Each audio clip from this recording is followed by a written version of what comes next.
Nebraska, of course, had some transfer portal news yesterday with Richard Torres and Victor Jones Jr., as well as whispers of Logan Smothers entering the transfer portal. Today it is official. Logan Smothers is in the transfer portal, along with Stephon Wynn, Sean Hardy, and Braxton Clark today. Those are your transfer portal news updates. Guys that have played for the Huskers, stuck through the spring, and looks like probably didn't quite make the team and are off, I don't want to say greener pastures, but hopefully green pastures somewhere, because that's the color of football fields, unless they transfer to Boise State. Or Western Kentucky. They are off to pastures. They're off to some sort of pastures. There you go. That's where they're off to. Yeah. Of the departures so far, I know Logan Smothers interests you and hurts you a little bit. Very loyal, as many Husker fans know. Committed in 2018. Didn't come to campus until 2020. Of course, has stuck through. Feels like a different quarterback coach, different offensive coordinator, different head coach every year, every couple man's years. Been through everything. Yeah, and ultimately, I thought I was a little bit surprised by it, just because he sat out the spring with an injury. If it looked like he was going to need to be, they were going to need to move off of him. Maybe they could have done it earlier. I'm not sure. Again, with these things, you never know how much of it is a player's decision, how much of it is a scholarship limit decision. So I was a little bit surprised by Logan Smothers, and I must note this. I think it could hurt Nebraska a little bit. I still see him, and where we saw Heinrich Harburg and Chubba Purdy in the spring didn't look like they made a big enough steps to where I would see Logan Smothers, a healthy Logan Smothers is probably Logie. Yeah, that's cool. I like that. As probably your third quarterback. I think that I want to agree with you on that, because as you know, I love Logan Smothers, and I think he's going to be fantastic wherever he ends up. But I think that he'd fallen so far down the depth chart with being injured and not able to practice, where, I guess depending on if Casey Thompson enters the transfer portal, if he doesn't win the job or whatever happens there, and I'm only saying that because Jeff Sims just transferred in. He's not going to leave. Yeah. So you've got Jeff and Casey. Those are your 1-2. Like, that's, as if both of them are here, that's 1-2. Signed, sealed, delivered. Chubba and Heinrich are battling for 3.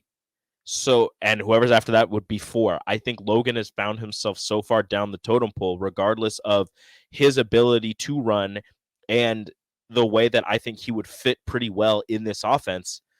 So far down the totem pole that he doesn't see a chance for him to really move up, even if he comes back from that injury, to get into a place where if something were to happen, he would get some significant type of playing time.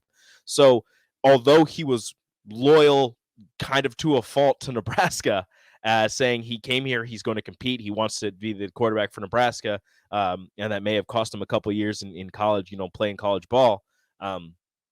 I think he just found himself so far low that he wasn't going to have a chance. So him leaving comes as a little bit of a surprise to me. But once you kind of sit down and you think about it a little bit, it makes sense that he's the first quarterback to enter the portal. Well, and I think too, regardless of where second after Richard Torres. Right. And so you are down to 4, by the way, with your backup options to your prominent, the guys that we talk about starting would be Chubba Purdy and Heinrich Harburg.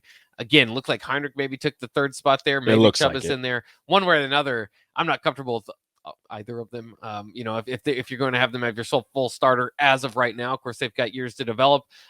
Logan, for what it's worth, came in with a goal to graduate from the University of Nebraska. He's doing that. So congrats to him, and then he will be transferring. And I think, regardless of where we talk, well, he could have been 3rd, he could have been 4th. He might, I'm really intrigued by where he goes, because I always kind of looked at him as a guy that, might start in the MAC. Mm-hmm. So if it's playing time that he's looking for, you graduate and then you go and get your playing time. You can't fault the guy for that. Obviously, with the injury situation, just kind of strange that it took until now to have either the Huskers move off of him or for him to make his decision. But it is there. The other big one, I think, is Stephon Wynn. That surprised some people. Had a pretty good spring game. We had a question off of YouTube, I believe it was. Sal Savola says, does losing our big defensive lineman in the 6th year mean we're still looking in the portal for big guys there on that side of the ball? I think there is a possibility there, but there was a lot of guys on the defensive line that flashed in the spring game. Stephon Wynn was one of them. Mm-hmm. But they have a lot of guys. Now, when you're talking about guys with his size, you're talking about the Nash Hutmuckers, the Ty Robinsons. So he might have been kind of feeling like he was falling down the depth chart there as well. But when you talk about like the other thing is it's just numbers. So if they go to the defensive line coach, say, we need a guy out of your room, and you think, okay, well, maybe you could use Stephon Wynn this year, but you're going to get 4 years out of Cam Linhart. You're going to get 4 years out of Princewell Uman-Wayland. I mean, they've got Kai Wallen. I mean, so there was just, I feel like this spring game, although he had a good spring game, a lot of guys on that defensive line had a good spring game. So I do understand that he did play last year, had 22 tackles. This might have been from people maybe reading it, maybe more of a his decision than an 85 scholarship limit decision. But I can also say that defensive line room, you got a lot of guys in it. Now the question is, do you want another 300-pounder, another guy that you could put in the absolute middle? Well, and I'm not sure about the whole 3-3-5, and if you need a nose guard or if you need somebody to eat space, what you have to do there. But Stephon Wynn, he showed it last year. In those games, he ended up with 22 tackles, as we've said, but he showed his ability to not only eat space, but make plays from that defensive tackle position from the defensive line. So it's going to hurt to miss him, to lose him, because although there are a lot of talented guys in the defensive line room, I think he's probably your most experienced guy in the defensive line room. And it would have been really nice to have him back to pair with some of those younger guys, because as we've said, he's a big body. And even if he doesn't end up getting behind the line, making plays, tackling the running back, getting sacks in the backfield, what he can do and what he could do was eat space, take up blockers, and free up those linebackers for those blitzes that are definitely going to be dialed up in the 3-3-5, and be able to take 2 blockers to himself and make it so that somebody has a free run at the quarterback or a free line into whatever hole to bury the running back for no gain, very short yardage, or for a loss. So it's very surprising to see Stephon Wynn, but as you said, there are some very talented guys in that defensive line room. He's got 1 year left. You've got Judy, who's dealing with his ankle injury. You've got Nash, who, although he hasn't shown a lot in terms of production, has shown the strength and the want to be. He was like the tackless wonder for a while, because he would play quite a bit. But he'd always be there, and you'd always see him like around the ball. Yeah. But he wasn't credited with a tackle until this last season. So. But of course, as we know, with these the heavier guys, those are space eaters, like you said, not necessarily guys that you expect to go out there and get 85 tackles. You're just gonna move some bodies and free. Yeah. Well, he was a freak. He's different. Yeah. You're gonna move some bodies. You're gonna free things up for your linebackers, your defensive backs to get back there and make some tackles. So that is what Stephon Wynn did magnificently this last season, and it's going to hurt to lose him. But like you said, you've got to get down to the limit, and probably going to lose at least one person out of a lot of rooms. Yeah. Again, the names that I would look for on the defensive line, why you might not need another guy to the portal. Again, Ty Robinson, Kai Wallen, Cam Linhart, Roquan Buckley, Brody Tagaloa had a good game. AJ Rollins making a good transition over there. Nash Hutmacher, Prince Uman-Wayland, and Elijah Judy. I still think you're feeling pretty good once even getting into the third team there. So, some of those guys are young. Again, maybe that kind of played a factor into how many years are you going to get out of the production there. But anyways, best of wishes to all these guys, Stephon Wynn included. Of course, we mentioned Sean Hardy. I mentioned before, he was a Scout Team Player of the Year in 2021, had some high interest, 6'3", 190, the second receiver, along with Victor Jones Jr. to hit the portal. Again, both those guys they just kind of got wrapped up in the coaching transition. Those are projects the previous coaching staff liked, and they haven't hit the point where you would expect production from them yet. So you're just kind of moving off of those guys, those projects for projects that the new coaching staff wants to work on. And Braxton Clark, who again, I feel a little bit bad for Braxton, and maybe it is what it is here, but I felt like he never got back from his injury. As a young, I think it was a freshman, might have been redshirt freshman. I have to go back and look. He was like he's like the third cornerback, and playing quite a bit.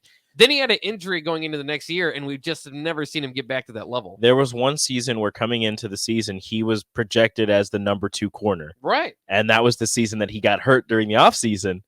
And like you said, he just hasn't come back from that, because he's a big body, 6'3"? Yes. As a cornerback, he's got good hips, he's got good speed, and he was the guy that everybody was excited about. the injury just derailed all of that. And as you said, he hasn't really come back from it. Kind of struggled the last couple of seasons. So it sucks to lose a big body like that. And it sucks to lose a guy who had all of the talent in the world, and you're not sure how the injury affected him. But hopefully, wherever he ends up going, he can get back to that Braxton Clark that we were all excited for. Yeah. I have from Mike Schaefer, actually. Oh, yeah. We were talking about wide receivers. Nebraska signed 17. This is from our good friend Mike Schaefer of 24/7 Sports. Nebraska signed 17 high school wide receivers under Frost in the 2018 to 2022 classes. Only 2 remain on the roster. Can you name those 2? High school. Xavier Betts. Mm-hmm. And I'll give you a hint. He's not a wide receiver anymore. Oh, okay. No, you just did. Now you're really confused me. Go ahead. Janarian Bonner. Janarian Bonner. Okay, yeah. Those are the only 2 receivers from the 18 to 22 classes that remain on the roster. One is a tight end / fullback. Yeah. And the other one just came back to the team after leaving. Yeah, I saw Mitch Sherman also, kind of tweeted out something similar, was that Marcus Washington now is the only wide receiver who finished last season with Nebraska. The only scholarship wide receiver that finished last season with Nebraska. Of course, because Xavier Betts left, and Janarian Bonner now moving to tight end. So interesting. You still feel kind of good about that, but we will see. What Blanket doing a good job on the text line, living up to his name, says, so the offensive line has been weak for years, and the defensive line looked deep and talented in the spring game, including 3 guys who should be going to the high school prom this month. Does this spring game performance really say anything about the depth of the defensive talent? Maybe it doesn't. Maybe the offensive line still, isn't good enough to grade against. I'll tell you what, I'm pretty excited about those guys. I understand the why to throw the wet blanket on there. Mm-hmm. But if I came away from anything from the spring game, is they've got a lot of young talent on that defensive line. Again, maybe it doesn't measure up to a great offensive line quite yet, and we won't be able to know that till you see some of those better offensive lines in the Big Ten. So I mean, I'm not here to say the defensive line is an A+. I'm just saying Let's put it this way: they may not have an impact this season, but you can see what could be there if they develop correctly within this coaching staff. Those young guys are going to be fun to watch in the coming years. If it doesn't happen this year, it'll happen in the next few years with those young guys. Yeah, and I think Roquan Buckley's kind of getting to a point in the program where you start to expect something from him. Mm-hmm. Kai Wallen's a JUCO. That's an immediate. You expect something from him. Prince William Whalen, good luck keeping him off the field. Yeah. And that guy showed enough to me. And I know it was just a spring game, but he's playing with the ones. He was mentioned as one of the best, with the first guy, I believe, mentioned when they asked for who's really stepping up the pass rush. I think Coach White said Prince Wellman Whalen among 5 names that he listed out there. So I do think a lot of those guys are going to play. And again, it's somewhat of a hit with losing Stephon Wynn. But it might have been a planned hit. So I mean, take you it, never know. Kind of take it for what it is there.